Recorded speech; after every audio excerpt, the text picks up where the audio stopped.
Hi folks, I'm Nathan with Two Guys in a Ride, and welcome to our how-to video on the 2022 Nissan Kicks, and this is the SR trim level. Today I'll be covering the driver's information and infotainment screens. I'll do a general overview, show you how to access information, and do a deep dive. Let's get started. Today we're working with our friends at Mankato Nissan in Mankato, Minnesota. So on the screen, interestingly enough, you've got a 7-inch digital screen on the left with the RPM gauge, and then you've got an analog speedometer. Now you do have, for your trip meter, you do have an analog reset button that's right in the dashboard. So to control the information that is on the left-hand side, you're going to use these 4 arrows, the OK button and the back button that's on the left-hand side of the steering wheel. So if I start by clicking the right or left arrows, we're going to get to a menu system with little icons on the top. So these are your main menus, and then there are various things underneath it depending on the screen. So for instance, this screen with the RPM gauge and then your miles to empty, there is nothing additional besides your fuel gauge at the bottom. All right, so I'm going to go over one more to the right. And here, this is audio, so I can go here and press OK for source. And every press takes it to a different source. If I want to go through the presets, I can just hit this button right here. All right, and then, so that's audio. Volume is right here on the left-hand side. So now I am going to hit the right button and go to the next icon at the top, and this is like fuel economy. So here you get a graph, and then you notice the 2 little dots on the far left. So if I go up, I got one more screen, and that is average fuel economy, and then instant fuel economy where the white arrow is. And then I can press and hold OK to reset it. Okay, now you notice that as soon as I go to this screen, my distance to empty drops down to the bottom of the screen. So now I got my fuel gauge, and then right next to it, distance to empty. All right, I am going to hit the right button again. Now under information here, you've got quite a few screens, and these ones you can customize. So right here, I have got a gap setting button for my adaptive cruise control, and I can go down here and I can get the lane sensing system, and if I press the OK button, I can look at lane, and I can say I want lane departure warning on or off by pressing the OK button. I'm going to leave that on. I'm going to hit the back button right here, and then I can do the same for blind spot, and I can do the same for emergency braking. Now this does have front and rear emergency braking, which is really awesome. I'm going to hit the back button. I'm going to hit the back button one more time, and so that's the graphic display you get. I'm going to go down one more screen. Here you can get your digital miles per hour and then your media in one screen. I am going to go down another screen here. Here I get more of a drive computer, so I've got, it shows me my instant or my average miles per gallon, my average speed, and then how far I've driven and how long I've been driving. And then I get my driver's assist showing up over on the right-hand side, along with my gear selector. Okay, I'll go down another screen here. This is my tire pressure setting. Go down another screen here, coolant temp. Down one more screen, and here I have chassis control, and I can press the OK button to go to the menu, and then I can choose to have active trace control on or off by pushing the OK button, and engine brake, active engine brake on or off with the OK button. I'm going to hit the back button here again, and I'm going to go down one more, and you notice I pop right back up to the top screen. Now I told you that you could customize some of these, like you can take some of these off, or this currently is actually showing all the available screens, but if you didn't want them all, there's a way to take them off. So I will show you that in just a minute. I'm going to hit the right arrow here, and I go to settings. Now to customize that, I'm going to go over to customize display. I'm going to press OK, and I want to click OK again on the main menu selection. And you're going to notice that as I go through here, these are all the screens we just saw. So if I don't want something, I just click OK, and it disappears. So I'm going to take off the bottom 3, starting with tire pressure. I'm going to hit the back button. I'm going to go backwards 1 to information. Do you notice I now have only 4 dots on my screen? Because I took those off. But it's nice that they allow you to put every single one of them in there in case you want them all. All right, I'm going to hit the right arrow again. I'm going to go back to here. Here you can have the VDC setting on or off with a simple click of the button. Okay, now that's going to include things like collision mitigation and traction control. Okay, so I've got that on, and then I'm going to go back 1. So then we'll go down to driver assistance. Now here you have a lot of your safety systems. This car is loaded with safety systems, so you got all these. Now, to do any one of them, it's either going to be like on lane, you just see the title, so you click OK, and then you'll have a setting you can make. Typically it's an on or off system. That's the lane departure. You can see the graphics disappearing. All right, I'm going to press the back button. The other type you have is a simple on or off. So right here, driver attention alert, you don't have to go to a second screen, it's just there. Okay, I'll show you one more, parking aids. Again, here it would be a simple click for on or off.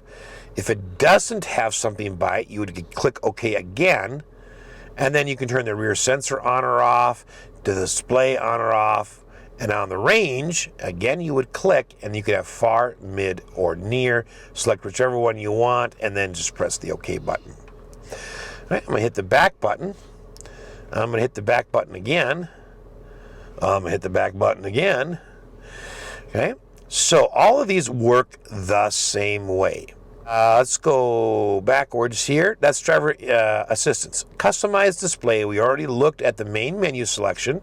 So under Eco Info settings here, you can have Eco Drive Report, or you can go right here and click OK and instantly view the history. All right. You can press OK to reset it. I'm going to hit the back button. I'm going to hit the back button again. Welcome effect. You know, when you start up the vehicle, you know, there are different little animation and things that happen. This is where you can turn them on or off. Okay, so I'm going to hit back button here, back button again, vehicle settings. So under here, we've got a whole bunch of things, and I'll show you a couple of them, but they all work the same way. So in this one, you got rear door alert. Okay, that's either a click on, and then you can say horn and alert, alert only, or just off completely.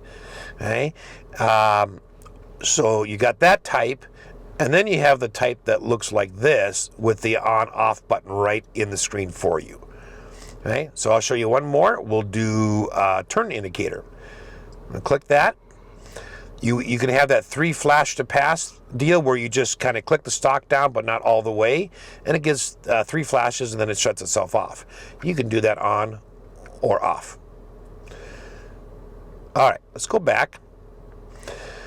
Tire pressure settings. So here's where you can change the units. Here's all of your different choices, which seems to be a full list of choices. I'm going to press the back button. Press the back button again. You do have a maintenance log here, so oil and filter, tire, and then they give you a selection for others, so it can be anything you want. Now, they all work the same, so I'll go to oil and filter. And once you get here, you can reset this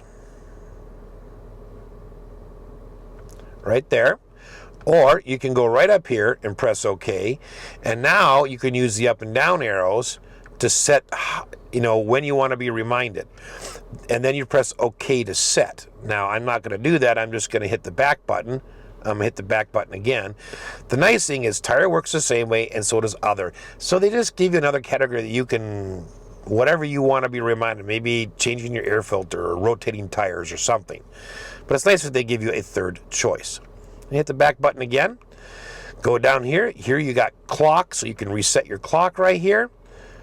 I'm going to click the back button. Units and language. Okay. I do like the fact that they allow you to change your mileage and fuel separately from your tire pressures, your temperature, and your language.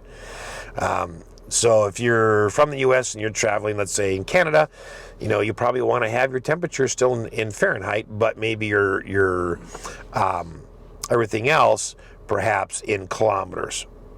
Okay, which would then you can look at the posted speed limits and follow them. All right, let's go back again. And then in case you completely mess up and things are really wacky, you can go down here under settings to factory reset and reset that whole driver's information screen back to default. All right, I'm going to press the right arrow, okay, and I'm back to the beginning.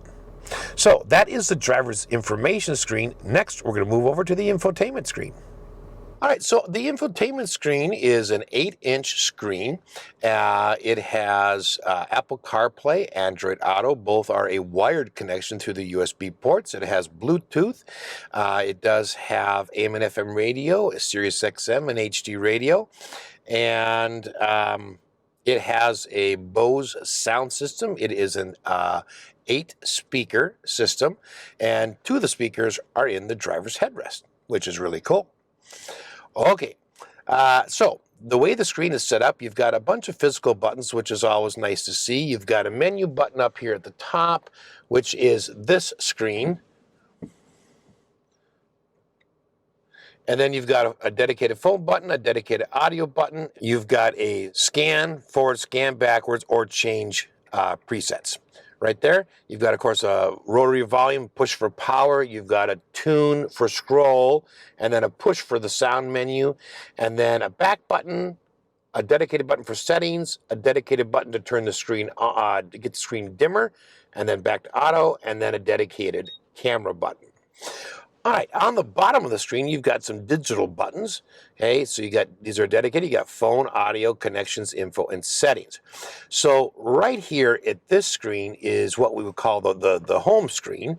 So, and you've got 3 of them. You've got this one, you've got this one, and you have this one. So they've kind of divided this one up into being, your sources, and then this being more audio and phone, and then this being like a clock. So we're going to start with how to customize this. So simply click the Customize Home menu, and this is the first screen. This would be the middle screen we looked at. This would be the 3rd screen. But you can reorder them however you want. So here's what I'm going to do. I can take icons and drag them down into here. I can take these icons and drag them to the trash. But what I want to do is point out that the large ones like this, okay, take up an entire square. So this does not fit into one of these tiny squares. Those are meant for widgets like this. Okay, the ones that are kind of a rectangle shape, they'll take up 2 squares. So for instance, if I want audio, I just take here, click and drag it, and there it is. So if I want to put the phone down here, because it's such a big one, it'll take up a whole square. I don't want to mess with this area, so I'm going to click, drag this one to the trash, say yes, take this one, bring it back in there. So another way to do that is just to simply take and drag it. It's a little sensitive though. You got to wait till those orange lines show up, and then you can replace it that way. Now I don't want that there. I'm going to put the phone back, but there we go. Okay, so I want to get a couple more widgets. So I'm going to go over here, and I'm going to take SiriusXM. I'm going to replace that home widget. And then I'm going to do, let's say, USB 1. All right, that's the first screen. So let's take a look at this. This is the very first screen. So if I go back to menu, okay, there's the screen I just set. Bluetooth audio, SiriusXM, USB 1. That doesn't light up because nothing's plugged into it. And then my phone. So now if you want to customize the second screen, okay, you're like, well, where did that button go to customize? Well, what you do is you go to settings, and then you do customize home menu. And make sure you go to the second screen. Okay, so let's say I want to hit reset. Okay, well, that's the same thing. If you bought this car used and someone had already reconfigured it, you could hit reset and set it back to the factory default. This is the factory default. So what I'm going to do is I'm going to say, well, I'm going to want, let's say, FM right here. I want actually want my phone to be over here. I'm going to take can't do my clocks, that won't fit. Maybe I'll do, there you go. Now I have my clock back, and I could fit in another, maybe I'll take this one and move it down here. Then I could put one of these rectangle ones on top of here. All right, so now I'll go back, I'll go to home, and I did reset the screen, so that's why this came back, but here's the new one I made. So you've got basically 3 home screens that you can customize. All right. Now, down below, for the phone, if I click on that, you're going to get, of course, a quick dial, a phone book, call history. You can look at the dial number and just manually dial it right there. Text messages, you can look at the various connections. You can add something new. You can have up to 6 phones there. And then you can look at the volume. So like if your ringtone is too loud, you can adjust it. Outgoing call, you can adjust it. Now, let me preface this stuff with this. Anytime we see this kind of a little graph, it's never a click and drag on these cars. It's always, you got to use the plus and minus. I wish it was, but anytime you see that screen, just remember to use the plus and minus. All right, so that is hooked up via Bluetooth. All right, so now I'm going to go back here and let's go to audio for a minute. Now, audio, this is right now is running through Bluetooth audio. I have my sources down here. I can go to FM, AM, and back to SiriusXM or USB 1. Let's start with SiriusXM because AM and FM work pretty much the same way. You want to change the source, I would just click down here, but you can click up here. All right. You can look at the SiriusXM menu. And then you get a channel list, direct tune. And if something is running that you really like, you can take an artist, or if your particular song, you can take it that way. When that artist or song comes back, it will throw up a notification on your screen no matter what you're in. You don't even have to be in SiriusXM, and it might say, hey, that artist is playing now, or that song is playing now, so you can go back and listen to it. All right, now, how do you save a preset? Well, what we do is we just go to a channel that we want, so we can always just scroll here. So I'm going to say I want this one. So I'm going to save it over here because I don't think I have any open. All right, so I'm going to go back over here. I'm going to hit this. And now it's channel 14. So that's how you make a preset. In case you didn't catch it when I was scrolling through before, you'll notice that on most modern cars, including this one, your presets include, even though I'm in SiriusXM, they'll include all the SiriusXM, but also all the AM and the FM presets. So I like that. I like it when your favorites are all. There are a few vehicles out there, even with new infotainment systems, that still, if you're in SiriusXM, all you can see is SiriusXM favorites. I like it when they show you all of them. All right, so let's say you want to adjust the sound. Here's a push the scroll button here, and look at the very top of the screen. You got bass, and you kind of have to do it quickly, but then you could use this to rotate it. You got bass, treble, and that's it. You got those 2 adjustments that you can make in that sound setting right there. Okay, let's show you that AM and FM look pretty much the same. Okay, same setup here, and pretty much the same setup. So they're all going to work the same way, which is really nice for drivers. If you learn one, you know how to operate the other 2. Okay, Bluetooth audio, of course, is streaming through my phone. Okay, so if I look at Bluetooth menu, I can then get into my phone and take a look at things right there. So let's go back to home for a minute. So that's audio. If I want to look at connections here, I can look at Bluetooth, shows that mine's connected, shows that it's connected for phone calls and media. I can add up to 5 more phones, total of 6. So that's the connections menu. Let's go back to the home menu. Let's look at info. So here you can look at the Nissan Connect services here. You can call them. You can look at system information, which is kind of techie information if in case you need that. And then here, basically, vehicle data transmission just says, are you okay with transmitting vehicle data to Nissan? And you can decline or press OK. And it asks you that question every single time you click on that. Next is settings. Now, under settings, we've already looked at connections. We've already looked at phone. We've already looked at sound. But under sound right now, if you click on here, when we press this button, we just got bass and treble. So now you can do speed sensitive volume, okay? And if I just use the plus and minus, I can turn that up or down. Basically, the faster your car goes, the louder the music gets, and the slower it goes, the softer it gets. However, to your ears, it sounds like the volume is staying the same. It's trying to compensate for vehicle noise. All right, so under my under personal space, this has to do with I believe the speakers and the headrests, and so this is what we call a tight sound space and maybe a wide sound space. And you can see the graphic difference, but basically when it's wide, it sounds like all the speakers in the car are kicking out about the same. And when you have it all the way to the tight, sounds like the speakers are coming, the sound is coming out of the front speakers.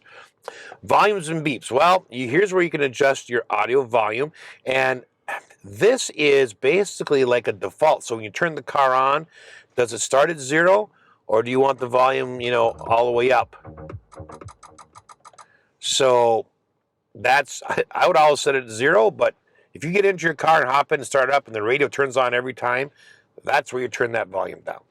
You can adjust the volume of the ringtone on your phone. Outgoing calls, okay? You can adjust the volume on those, and then button beeps. If you don't want that, and it's really not a beep, it's a click, but you can turn that on or off right there. In fact, I'm going to leave it off. Clock. You can go right here and customize, but honestly, almost any modern infotainment system, you just click on the clock and it takes you to the same place. We've done customized home menu. Let's talk about customized audio sources. So down here, you can click and reorder these. You can drag from here down to here. Where you're going to see this change is back under audio at the bottom here. So now I notice it changed to USB 2 and SiriusXM is first. All right, that's where you'll see that. All right. Again, another button for Nissan Connect services here. You can look at vehicle sharing data.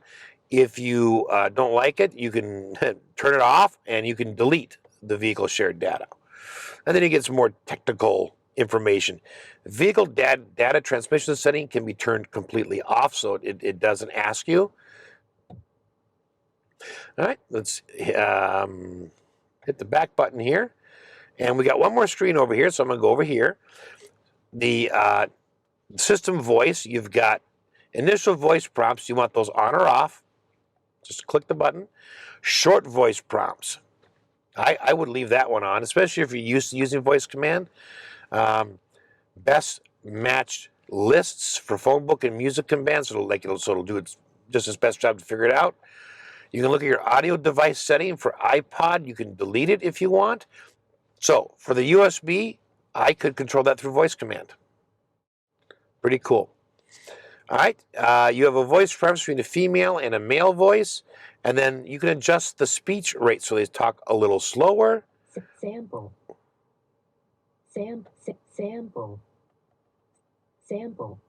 Right, so whatever sounds better to you. I'm going to go back here. You got some settings on your camera that you can make. You can adjust the brightness, again, plus or minus, contrast, tint, color, and black level. Hit the back button again.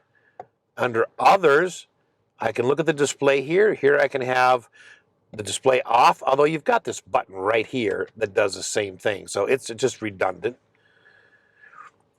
Again, you have a control for brightness of the screen, and contrast and black level. Again, use the plus and minus buttons there.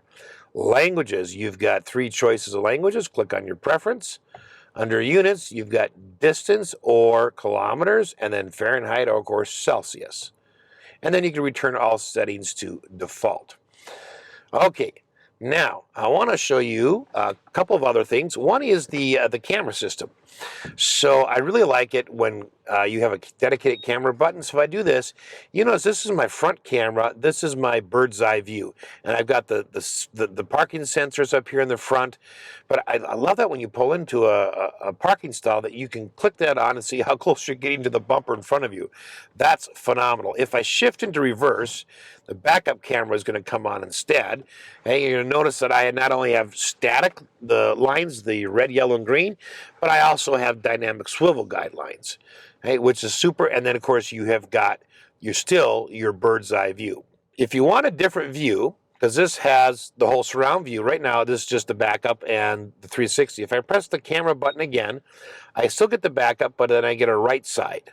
And then I press it again and I get a full view for the backup, which I really like it. They use the whole screen. So it's interesting that you don't get, like in the rear, you get the full backup screen, but here you don't get the full front screen.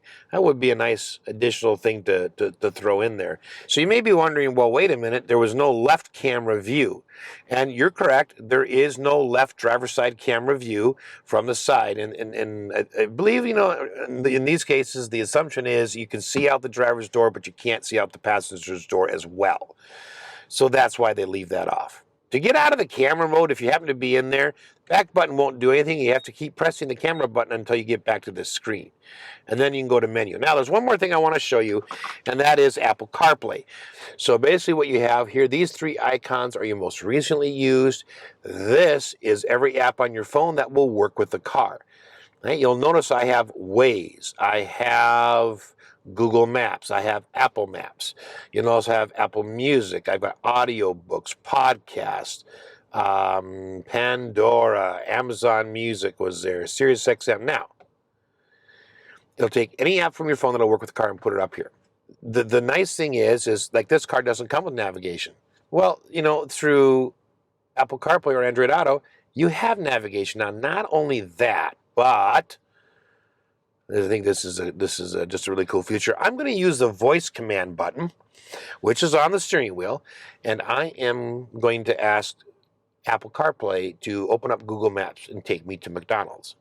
So to do that on a voice command button, you want to push and hold until you hear the little ding from Siri or from your Google Assistant. Here we go.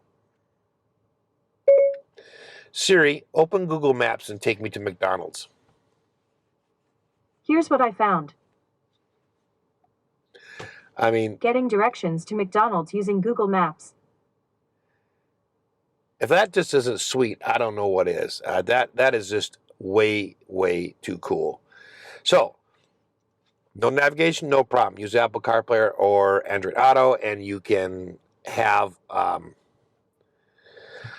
still have voice command for all those things. Now, notice an interesting thing earlier.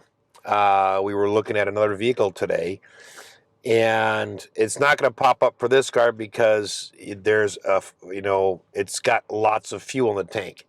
But Apple CarPlay actually popped up a notification when I was hooked it through Apple CarPlay that the vehicle was low on fuel, and then asked me if I wanted to find a gas station. And all I would have had to do was say yes or click on the Find Stations button, and it would have done it for me.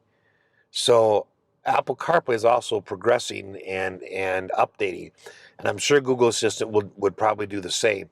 But pretty incredible. I mean, that's just crazy. If you've never played with Apple CarPlay, boy, we'd sure encourage you to sit down in your driveway and let your car run for a while and go through it, because it's just really incredible. I'm going to show you two other things about this. If I click this button, this is what takes me between the split screen view and the icon view. You can also just swipe. You click on any one of these, and it goes full screen. This one is like voice command for Google to tell it. Basically, it's using Siri, so just as easy to use your steering wheel button. But that is just incredible.